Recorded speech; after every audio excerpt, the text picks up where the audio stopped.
love you too. What's up? That's not Zoe. Bryce like shit. Got to know that. Zoe. You gotta know that. You know what it is. Y'all know who it is. Yo. Oh, hey, Bryce like who here? Hey, y'all, stop playing now. Yes, sir. Hey, y'all know stop playing now.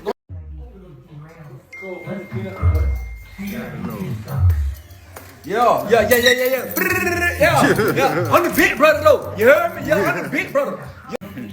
Cause she never ever let me down. Oh, mama, you're a queen, and that's without a doubt. Without a doubt.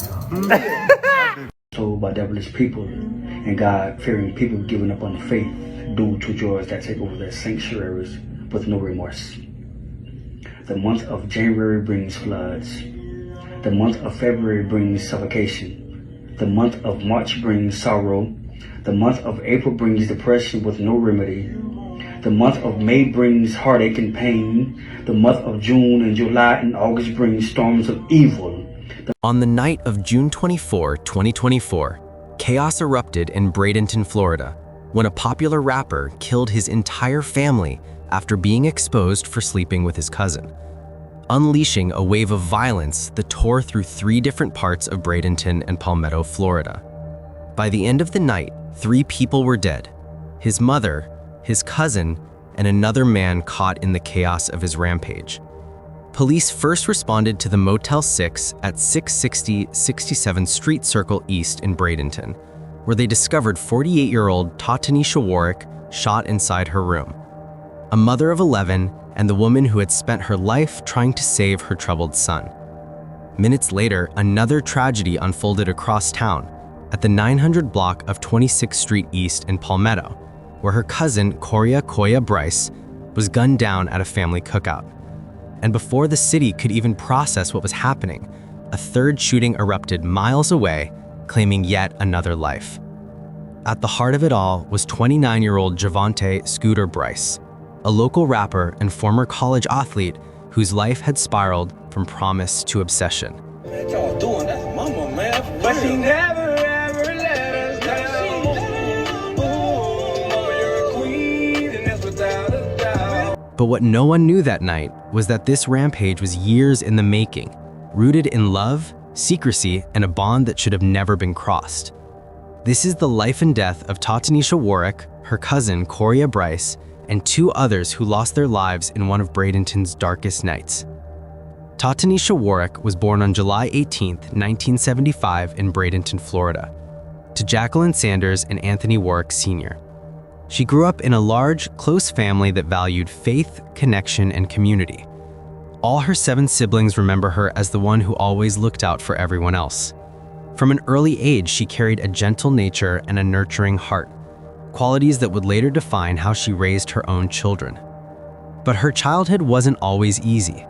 Losing both parents left a mark that shaped her independence and empathy. Those who knew her said she grew up fast, learning early on how to care for herself and those she loved. It was this strength that allowed her to become the steady presence her family would always turn to. She graduated from Southeast High School in the class of 1994, where she was known for her friendliness and her ability to make friends with anyone she met. She was not someone who sought the spotlight, but she carried herself with quiet confidence. Teachers and classmates alike described her as dependable, the kind of student who showed up, listened, and helped others whenever she could.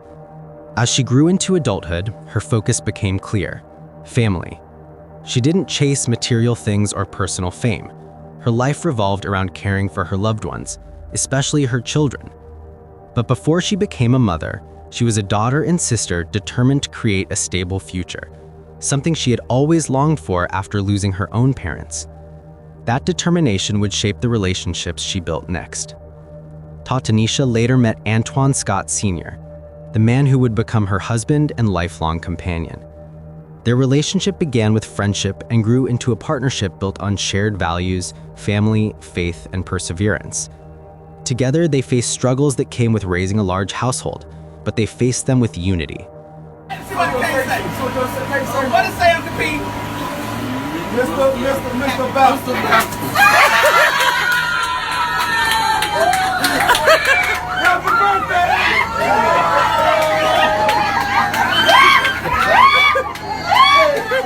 Friends say their bond was strong. They leaned on each other through financial challenges, long work hours, and the ordinary chaos of raising children. She became the anchor of her home, always putting the needs of her family before her own. Their marriage brought warmth and a sense of structure to those around them. Family gatherings often revolved around Tatanisha's cooking, laughter, and her insistence on keeping everyone close no matter what. But as the years went by, life became more complicated. Together, they raised a large family, 11 children in total. Her sons were Javvante Warick, Davion Bell, and Antoine Scott Jr. Her daughters included Tatanisha Johnson, Davonia Bell, Takia Swilly, Takoya Pate, Takara Pate, Tanya Scott, Anquanisha Scott, and Anjane Scott. She was also a grandmother to 8 children, a title she wore with pride. Her home was a constant source of life and noise, children running through rooms, laughter echoing through hallways, and the smell of food filling the air on weekends. To her family, she wasn't just mom. She was the glue that held everyone together. She loved gatherings, trips to the casino with friends, and any excuse to bring people under one roof.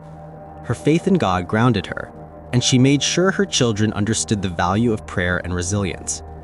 But there was one of her children who seemed to carry both her strength and her storm. That was Javvante Dion Bryce, better known as Scooter. Look at my face, man. Look at my hand, man. You see that, bruh? Straight bumping hard, bruh. It was a bond that would one day define the tragedy no one could have foreseen. From a young age, Javvante stood out. Born in 1995, he was quiet but competitive, with a drive that made him excel in sports. At Savannah State University, he joined the track and field team, sprinting with the same determination his mother had once praised him for as a boy. To her, he wasn't just another son. He was her miracle child, the one she believed would make it out of Bradenton and into something greater. But college didn't last forever. After leaving Savannah State, Javvante's life began to unravel. The discipline he learned on the track faded, replaced by confusion and restlessness. My sadness grows as my trust fades away in the midnight dust. My love is enveloped, yearning for hope from the angels who dance freely in waters of the oceans when sunset sets. Morning dew turns into frozen dew due to the bees running out of honeydew. Butterflies becoming angry due to the decreasing of dragonflies. I adorned the ornament of life until life stings like a hornet. Now my madness sings like a hurricane. My heart and brain filled with trauma and pain. Life is heavy and heaven is scary. What goes up must comes down. I am not a shooting star, but many people played my love like a guitar, while others listened while smoking their cigars. Wanting to slit and slice their throats and drive them to the Atlantic Ocean on a speedboat and watch them sink until they meet the slaves who built this ruined but still existing world. Soul going through every season of pain, but in a week I can't sleep, even with sleep aid. I'll accept a box of Band-Aids because life is temporary anyway. Still, he searched for something that could ground him again, something that would give his life direction. That's when he turned to music. Under the name Scooter, Javvante began rapping, channeling his emotions into verses that spoke about struggle, loyalty, and faith. He recorded his first few tracks in local studios around Bradenton and posted them online, slowly building a small following. His lyrics told stories of loyalty, loss, and redemption, echoes of the life he was living. But while his music showed promise, his personal life began to fall apart. Friends say he came back home different, distant, agitated, and unstable.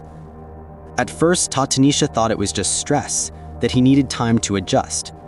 But the signs of something deeper soon appeared. He became paranoid and unpredictable, often posting long, emotional rants on social media. Some days he spoke about God and redemption. Other days, his words hinted at pain and rage. Still, she refused to give up on him. As the years went on, Javvante's behavior grew more alarming. His criminal record began to grow. Burglary with assault, domestic violence with strangulation, and violations of probation. Police reports painted the picture of a man at war with himself. Yet every time he fell, Tatanisha tried to pick him back up. She was convinced that if she kept him close, she could help him heal. But what started as love slowly became fear. By early 2024, his wife, Kaya D. Black, had asked him to move out of their home, saying his mental state had become dangerous. Out of concern, Tatanisha agreed to take him in.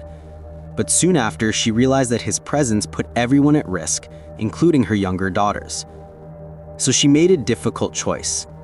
She moved her family out of their home and into a Motel 6 at 660 67th Street Circle East in Bradenton, hoping that distance would keep them safe while still allowing her to care for him. Even then, she stayed in contact, calling and checking on him daily. In her heart, she was still a mother first. But while Tatanisha tried to protect her son from himself, another part of the family was unknowingly being drawn into his unraveling world. That family member was Koya Bryce, Javvante's cousin. Born the same year as him, their bond had always been close. They shared childhood summers, family cookouts, and long talks that made them feel more like siblings than cousins. Koya was known for her warmth. She was cheerful, dependable, and the kind of person everyone could call when they needed a hand. But somewhere along the way, the close bond between her and Javvante began to blur. And what started as family loyalty would soon turn into something dangerous. When Javvante's mental state began to decline, Koya was one of the few people who stayed in touch. She checked in, worried about how isolated he had become after his marriage ended. It was reported that Javvante saw his affection for her as intersecting his marriage with Kaya Black. When Javvante's life started to spiral, Koya became one of the few people who didn't turn away. She checked on him, listened to him, and tried to be the voice of calm when no one else could reach him. For a while, it seemed to help. He opened up to her more than anyone else, and she believed her care was making a difference. But beneath the surface, their connection began to cross lines that blurred the difference between family and something more. And from that moment, everything between them began to shift. Family members would later describe their bond as complicated, one rooted in years of closeness, but twisted by emotional dependence and secrecy. Javvante, who was already battling mental health struggles, reportedly became obsessed. His affection for her grew intense, unpredictable, and possessive. When Koya began to distance herself, hoping to reclaim the boundaries that had been crossed, Javvante's instability deepened.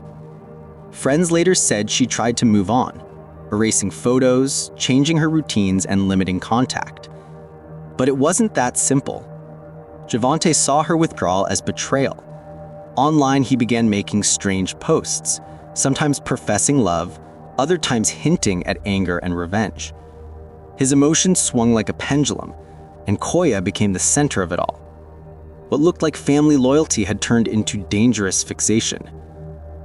Those who knew both of them said Koya had a good heart. Too forgiving, too patient, she had tried to believe there was still hope for him, even after the outbursts and warnings. But as the days passed, his behavior only grew more erratic. And while she was trying to build a peaceful life for her children, Javvante was slipping further into darkness. Soon, that darkness would come for everyone he claimed to love. By the summer of 2024, something inside Javvante had started to unravel. His friends had noticed the change long before the headlines. His words didn't sound like him anymore. On Facebook, his posts swung wildly between faith and frustration, love and despair. Some read like sermons, others like warnings. But no one could have imagined that those words would soon turn into a roadmap for something far darker. Late in the evening of June 24th, Javvante posted one of his final messages. "The only relationship I know I'll never lose is with the Lord." It was cryptic, almost poetic, and to those who knew him, painfully sad. A few hours later, another post appeared with a single word: love. What no one realized at the time was that between those two posts, everything had already begun. Between those two posts, Javvante's mind spiraled into darkness.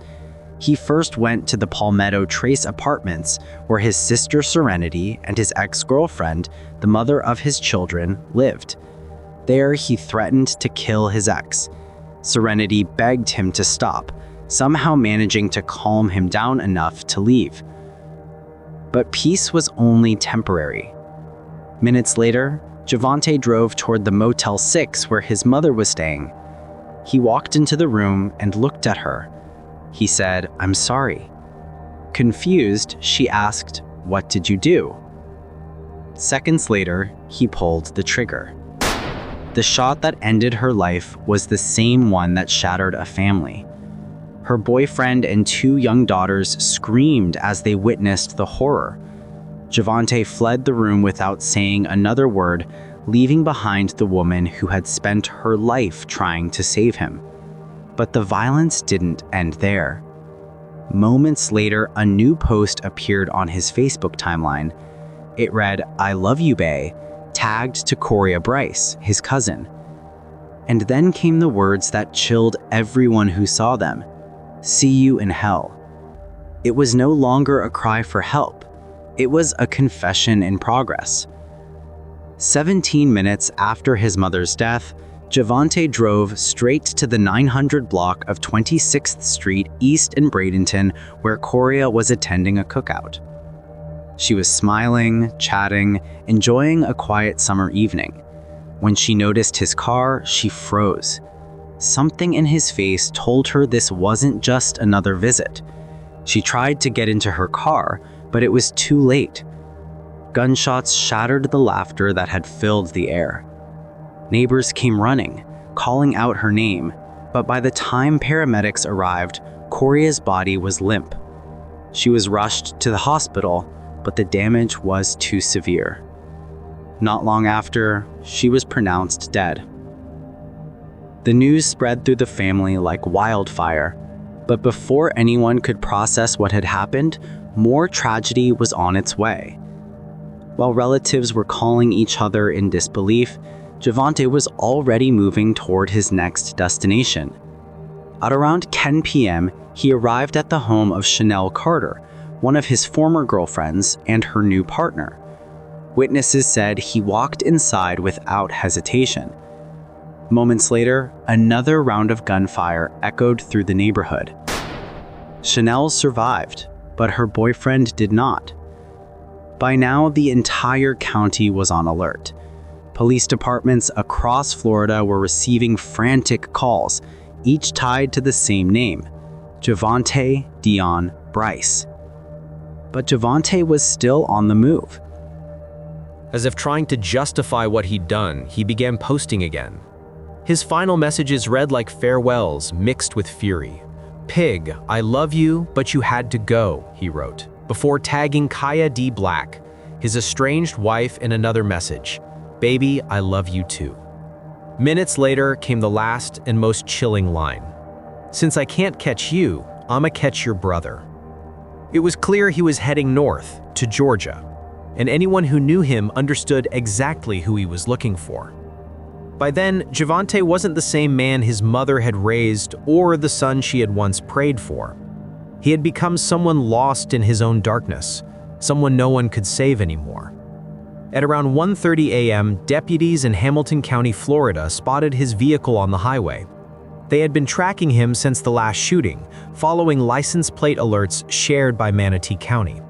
When they flashed their lights, hoping he would pull over, Javvante didn't stop.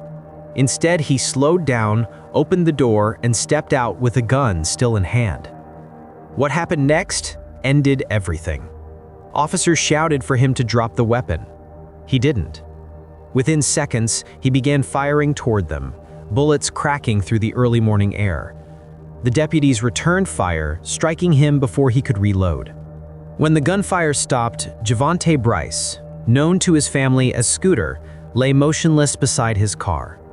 The chaos that had begun in Bradenton just hours earlier had finally come to a close near the Florida-Georgia line. But for the families left behind, it was only the beginning of their grief.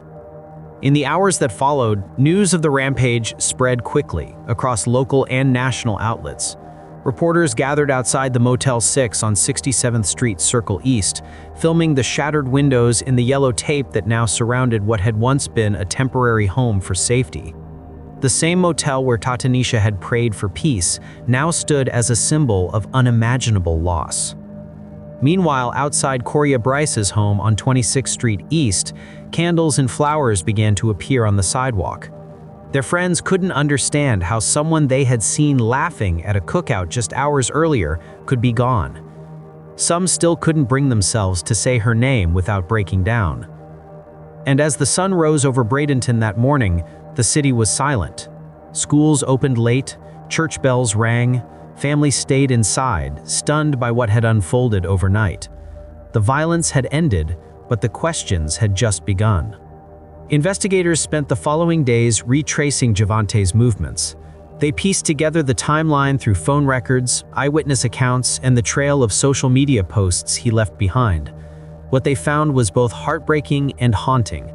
A man consumed by mental illness, jealousy, and confusion, who had turned his pain against the very people who loved him most.